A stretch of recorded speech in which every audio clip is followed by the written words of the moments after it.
Hello everyone, I'm here to teach you how to set up your MacBook to run the Computer Assisted Design Program, aka CAD, Autodesk Inventor 2020. Why do we do this? We have to boot Windows on MacBooks because Inventor is a Windows application and therefore cannot download on Macs. Here's the to-do list. 1. Make sure you have enough storage to download Inventor. We use Autodesk Inventor, which takes up 12 gigabytes of space.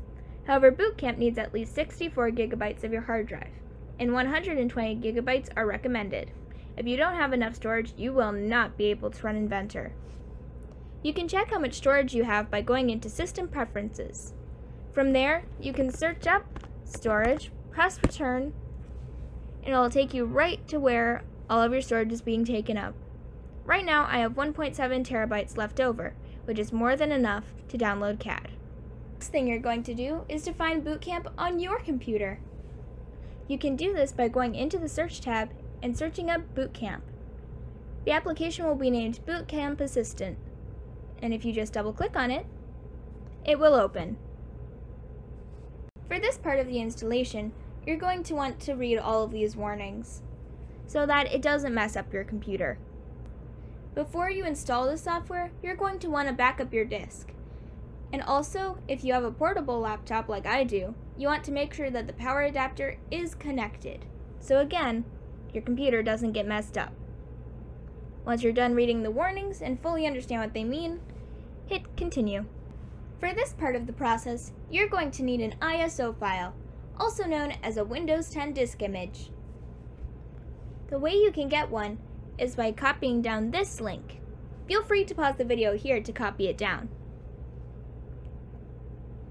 Before you start, you're going to want to read all of the warnings to make sure you have an internet connection, sufficient data storage, and a blank USB flash drive.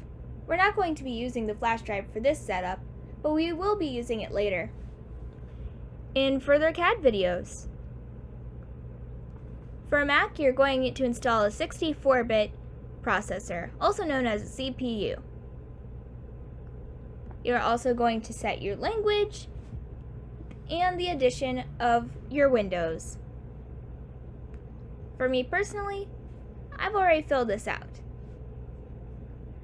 I selected Windows 10 and English. From here, you just gotta press the 64-bit download, and it downloads right into your downloads folder. It'll take about 3 minutes for it to open. Downloaded the ISO file. Choose it in this bar. Figure out how much you're going to partition your disk for. I chose 76 gigabytes. And then hit install. After you hit install, Bootcamp will take you through a series of steps and will restart your computer to make this change. If you want to switch between Windows and Mac, just hold down Option on your computer. Once you hold it for long enough, just click on the system that you want to go to.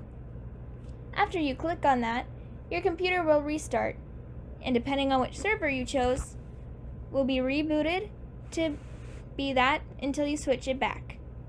See you next time. Thanks for watching.